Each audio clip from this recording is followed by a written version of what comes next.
Thanks, everyone. Thank you. Happy pre-holiday week.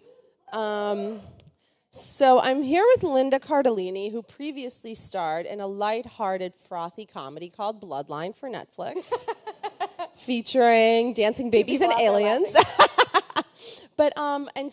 So let's talk about going from Bloodline right into production on this and how that worked out for you. Well, I was shooting Bloodline for almost... Which is a super intense murder mystery drama. Yes, it's a very, very intense drama, which gets more and more intense by the end of the season. And I had been shooting it for almost 8 months. Mm-hmm. And by the last day, we did an all-nighter, which was this like super high drama at a very high pitch. And then I left on that Friday and moved to New Orleans from South Florida and started a broad comedy on Monday. So it was, I didn't have very much time in between, but it was great. I got to do something completely different. What about playing Sarah appealed to you, aside from being with those two talentless hacks? Yes, well, first and foremost, it was those guys. Yeah. And I had worked with Will. He was, as a producer, he produced a movie I was in called Welcome to Me with Kristen Wiig. Mm-hmm. And they liked what I did in that, and they started talking to me about this movie, and it sounded amazing to me. I mean, I love the chemistry that the two guys mm-hmm. have together. I think it's really, really unique, and I just liked watching the two of them together and the other guys, and I thought how much fun it would be to be in the middle of that. And then when I looked at the character, I really liked that she was a person who seemed like she was cool. You know, she was a mom who was very serious about being a mom. She works. And she has to deal with these two men in her life. These idiots, basically. Yeah, and they're acting like idiots, and she's the sane person. And the idea that, you know, they're acting insecure and anxiety-ridden and crazy and hysterical, and in the middle is this woman who's, you know, kind of got it together. And all of you have kids in real life, so did that make production easier when you're corralling kids? Yeah, I think you can deal with children differently mm-hmm. once you have one, because you know it in a way that you never knew it before. But the kids were fantastic. I mean, they were incredibly talented. When you see the movie, they're so good in the movie. They're so sweet and so cute and so funny in real life too. That it was, and they were so cute. Last night was the premiere, and they were so cute, dressed up in they're just such beautiful children. Their little fancy outfits. Yeah, they're such beautiful children, and they're so great in the movie. And, you know, the guys were great with him. You know, they loved the guys. And you know, Mark was like a big kid with them. It was great. Which scene was the toughest for you to shoot in terms of keeping a straight face?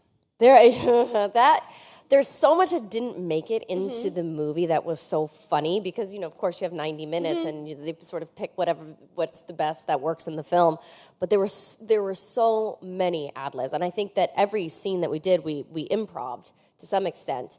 And you know, there's just incredibly funny things that happen. There's a scene where we're in the fertility doctor's office, and one of the lines did make it in there. And when you see the movie, when you hear this line that Will comes out with, it just made me laugh so hard. I don't want to say it because then I'll give away the punchline, but it was really hard to keep a straight face, especially because in that scene both men have their pants down. Which, you know, as a woman, I was getting to stand there fully clothed, which was great. Oh, that's actually a nice little change. Yeah, things are changing. Did you guys have an instant vibe on set with the two guys? Did you guys have an instant vibe with the two guys? That's terrible English. Did you instantly connect with Will and Mark? I understood what you meant. I can understand that kind of English. But still, that's horrible English, and I apologize. But we did. It was great. It was easy, you know. And I have a great character to play in the middle there, and so it was fun. I'm sort of, you know, they're competing over me, and so it was nice. It was nice to be in the middle of that. It was very easy. Did you see anything of yourself in Sarah? Yeah, I feel like, you know, I'm a working mom. I think, you know, I am a protective mother mm-hmm. by nature.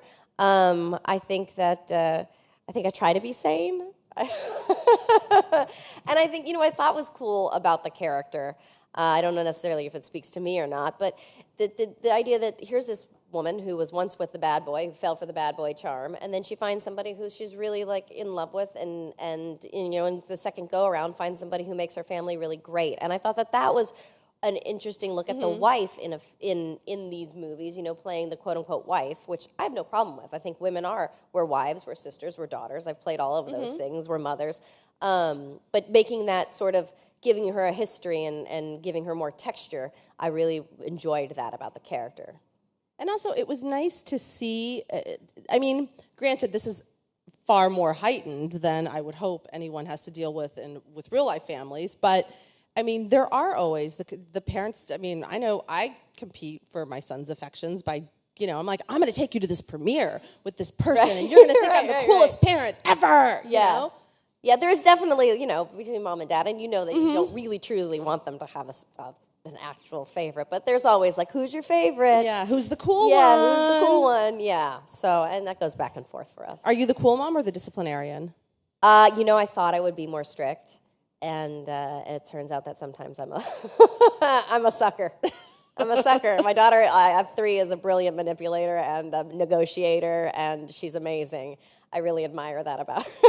About her. I can learn a few things. No, my son too. Like sometimes the stuff he says. Well, I told you one thing he said back there, which we're not going to repeat. But some of the stuff he says, I'm like, you win. Like you win. Yeah, I'm done. Yeah, it's a wrap. It's amazing. Yeah. What is it like going from something you absolutely could not talk about to something you can actually promote? It's pretty fun. I'm not used to the freedom yet. The last few things that I've been on, you can't tell anything about the storyline, and you can't. I remember when I got the job and I was doing press for Bloodline, and I remember asking the producers, "Can I talk about it? Can I?" They said, "Sure." It's already out in the press what the movie's about. And I thought, what a relief! I can actually say that I'm in something and what it's about. I talked to Linda for Bloodline, and I talked to Kyle Chandler and Ben Mendelsohn after, and I remember it was this 2-hour chunk of time in which literally nothing could be said. I was like, "So, did you enjoy playing your character?" "Yes, she's a complicated being." I think that was pretty much as deep as it got. Well, they're both so great in the show, and so they probably just don't want to give anything away because you work so hard to make it surprising, And then on Netflix, it's all out at once, so you never know how well that sort of the spoilers will keep from being spoiled. Is there anything you can say about season 2 without Netflix coming up here and dragging you off stage?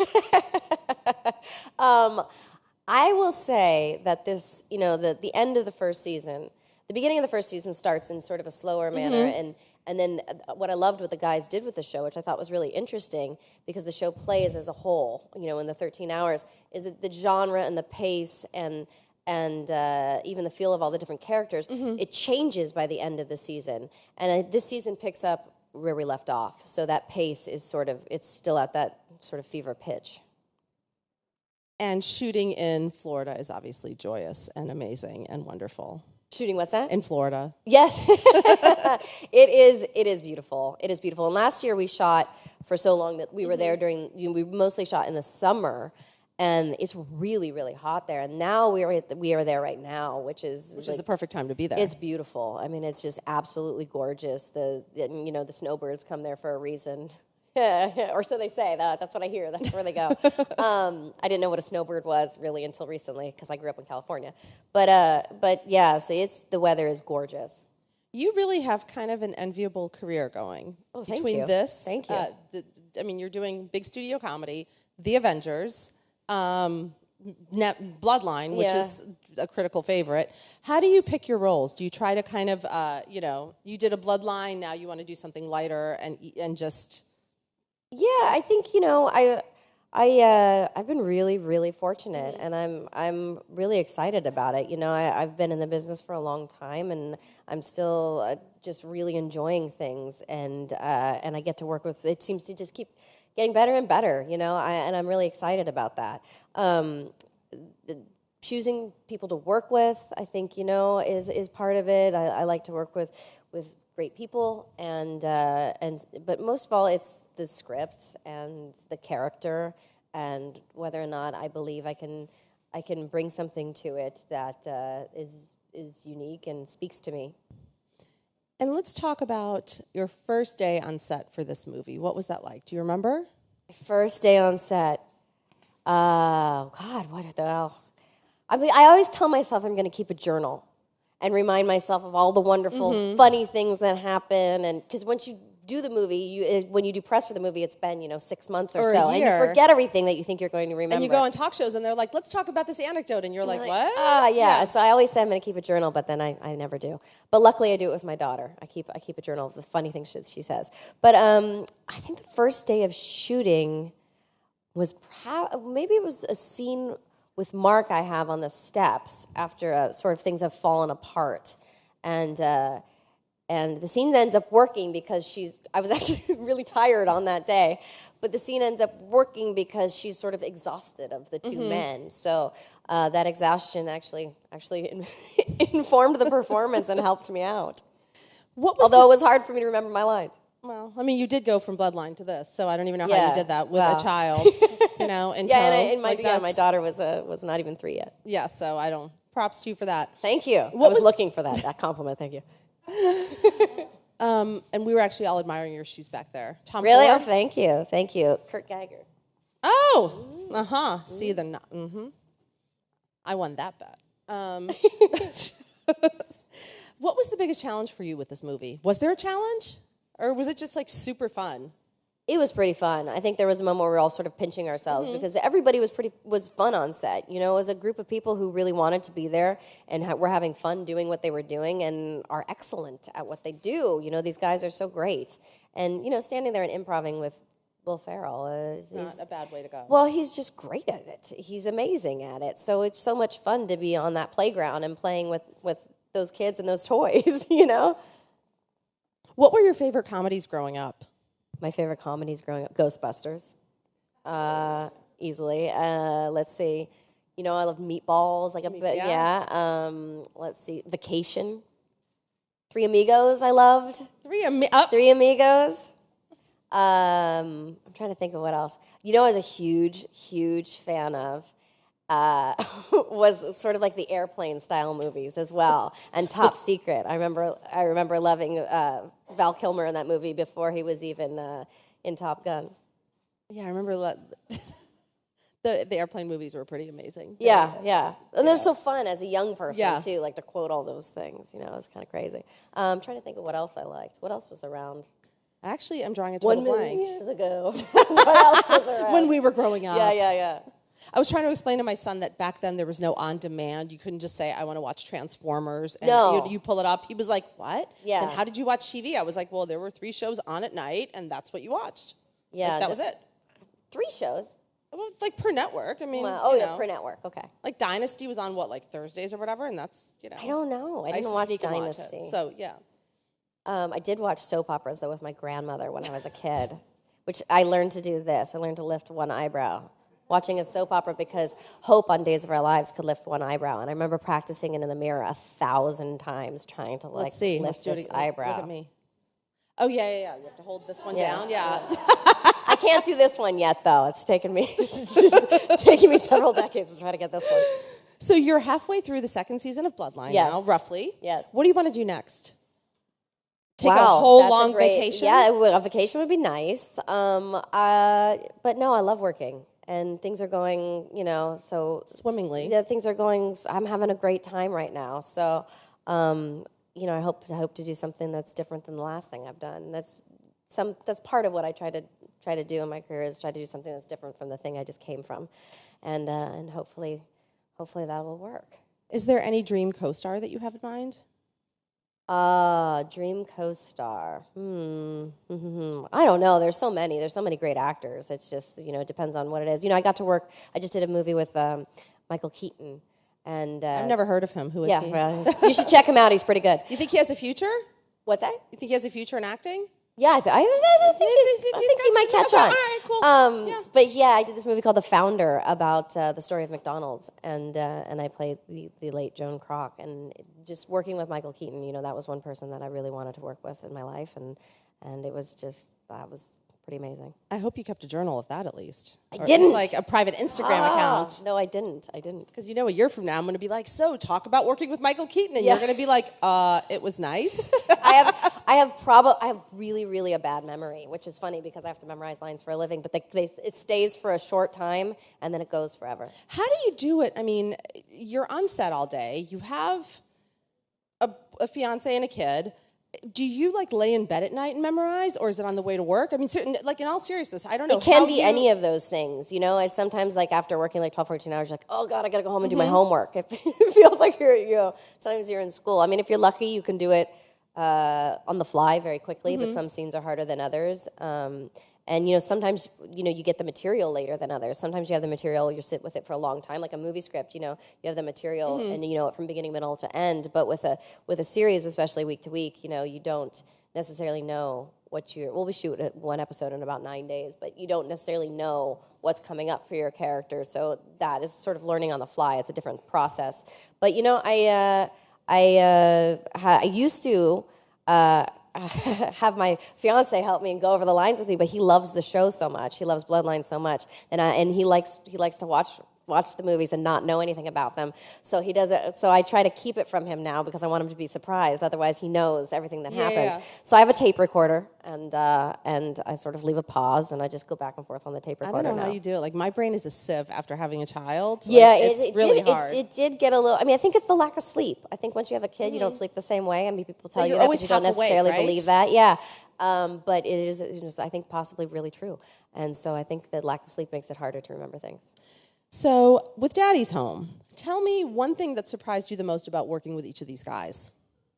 They're incredibly professional. They're there for the first shot of the day and the last shot of the day. Will Ferrell, I hope you're listening. You're incredibly professional. He is, though. I mean, the guys, and he's also producing the movie, and they're, he's wearing like a bunch of different hats. I mean, you don't underestimate, how crazy talented that actually both of them are incredible businessmen. They're incredibly talented, and they have a very strong like business mind, which I think those two things they don't always go together.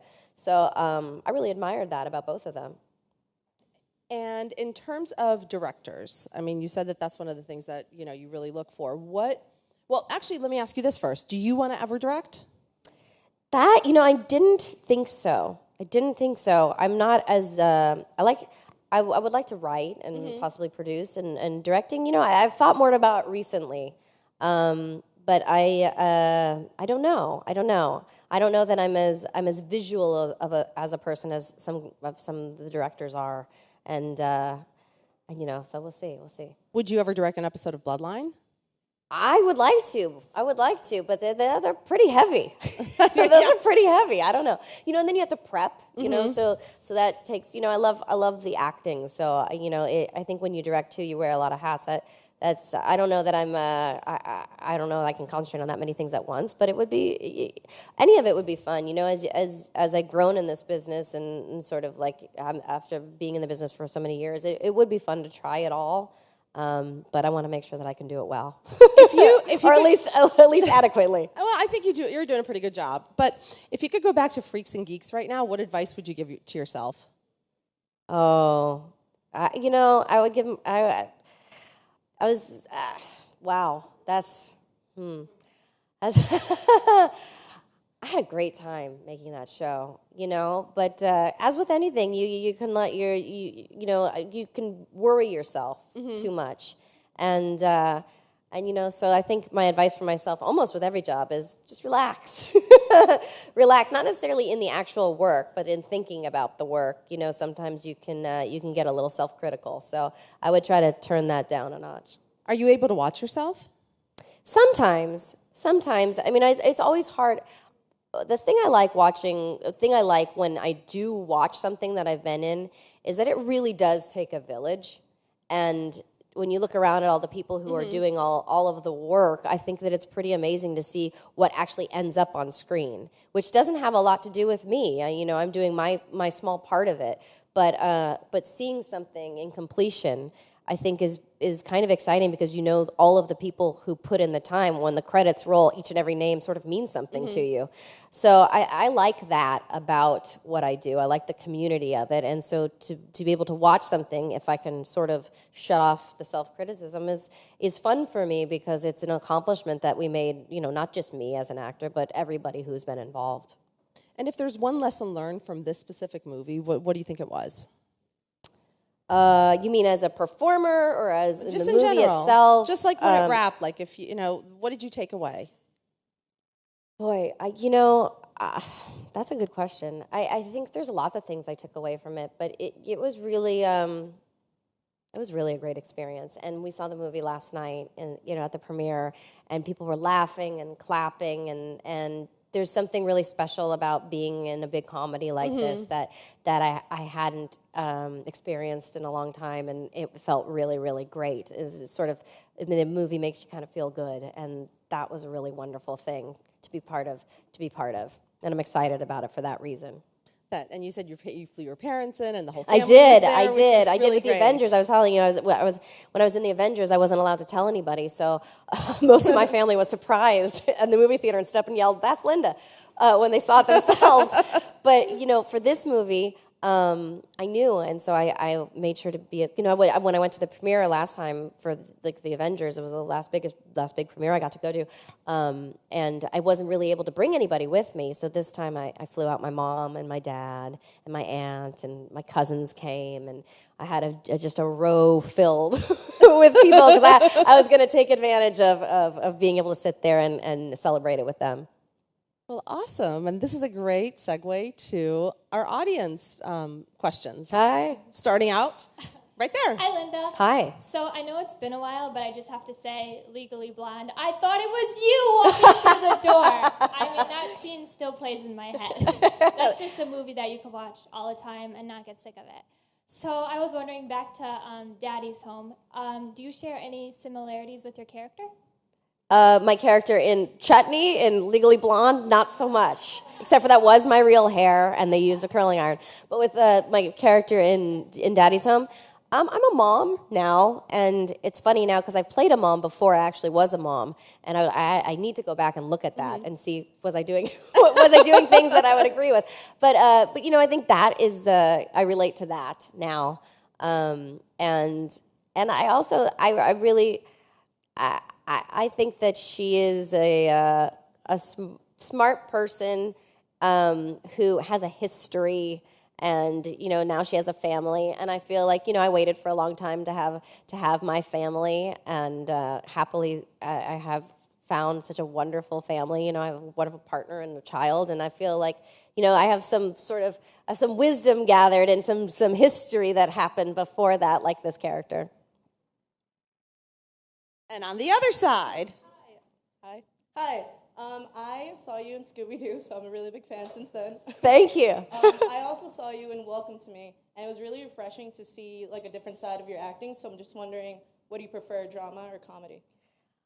I really like them both. And I'm so fortunate to get to work in them both. It's so funny when I leave Bloodline, I was like, "Oh, you get to go do a comedy. You're so lucky." And I really do. I'm so lucky. I get to go do something really fun and really different. I really love them both, though, and it really boils down to character. With something like Scooby-Doo, I really enjoyed that was a huge, broad comedy. And it's geared towards children, but at the same time, I'm not playing an idiot. I'm playing this person who's like a really smart young woman who happens to just be a little bit, over the top. An alternate universe. Yeah. So that part was fun for me. Also, in the last question, I didn't mean to say that I relate because I'm smart. That was not what I meant. I just meant that I liked the character for that reason, and I related for other reasons. And also that she made the right choice. Like, a lot of people, I think everyone has the bad boy kind of, you're smitten with the bad boy and the rebel, and she was like, "I'm done." Yeah, well, that's what I liked about her, too, is that she was way to wise raise a enough to family. know that this is not going to work on me anymore. And his charm is sort of working on everybody. Mark Wahlberg's dusty charm is working on everybody but my character, which is nice. Hi, Linda. Thank you for Hi. coming. My question is, what do you feel are the biggest misconceptions about acting? And by the way, I love your hat. Thank you. Yeah. The misconceptions about acting. I think that the idea that it gets easier. I think I thought that it would get easier as you continued doing it. That your career choices would be easier. I think it stays the same but changes in that way. And I think that there is no one way to go about it. I remember when I was first starting out, I was sort of thinking like, oh, there's this way, like so-and-so did it this way. They burst into this audition and they got discovered, so that's what I have to do. Or so-and-so was so in character that they broke a plate over someone's head, and that's what you have to do. There is no one way to be good or to succeed. or to win a role or to do any of the things that you really want to do as a aspiring actor. I think that there are many, many ways to do it, and the most important thing is that you do it your way.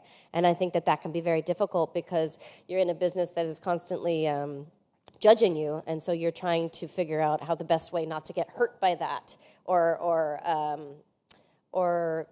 put aside for that. And it's actually the one thing that you get to have going for you is whatever makes you unique, which might lose you some parts but gain you others that will be sort of unforgettable because they're entirely yours. That helps. I don't know. Hi. So one of the biggest things I think they teach in acting school is living truthfully in imaginary circumstances. But for example, like you're a mom now and you're playing a mom, and how does that differ from not living, like living truthfully, not in an imaginary circumstance? You know, something that you can actually real life relate to and play it that way.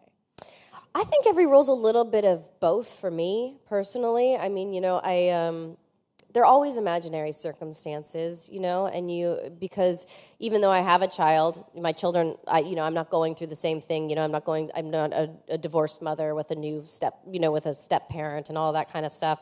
But I think, you know, things, for instance, I watch my child growing, and I notice that everything she hears and everything she sees influences who she is. And then she interprets it in her own special and different way, and the world is then unique to her in that way. But everything is sort of absorbed. And I think that's how we are as people. And I think, you know, when you come to a character, there is something that speaks to you that is from you. And then you put that into your imaginary situation. And for me, you know, you try to keep your mind alive with as many imaginary things while you're listening and talking and doing so that you can always try to be truthful to whatever is that's happening in the situation. You know, sometimes it's easier than others. And we have time for one more question, please. Hi, Linda. Hi. Me and my brother are fans of Gravity Falls, so Oh, I great. found out that you were in it. It was pretty cool. Thank you. Yes, I still get to be a disgruntled teenager somewhere.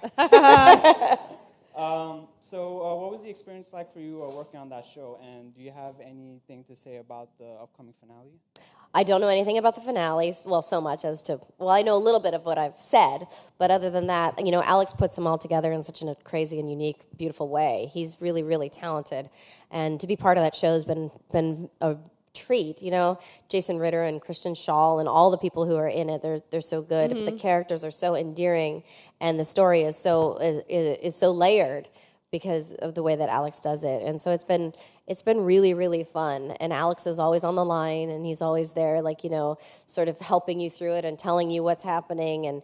And he has a real voice. I mean, literally, he has two real voices on it. He's Seuss and he's Grunkle Stan. So he really has a strong voice in it. But he's also like always there, and he's incredibly gracious to me, and I think to all the talent on the show. He's always so grateful that we're there, and of course I'm grateful to be there. And it was something that I really started doing when I was pregnant.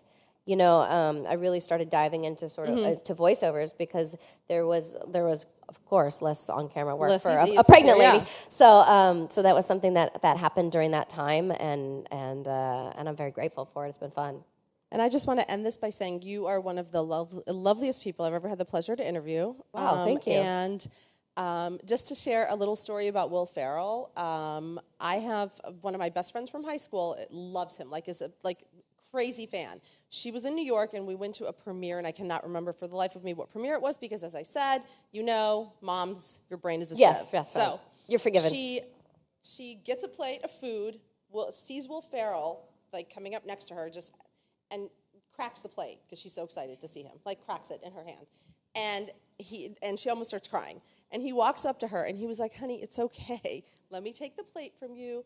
Do you want to just sit down and talk for a minute? And she was like, but you're Will Ferrell. And he was like, I know, and it's okay. And to this day, she'll email me being like, that was one of the best experiences I've ever had. Yeah, he's great. And he really does seem to be that kind of guy. He is. He absolutely is. He's terrific. And that's part of his producerial skills that you didn't know you had. He can manage things. He can manage fans cracking plates and excitement. Well, thank you so much, and thank you, Linda. Thank you. Thank you.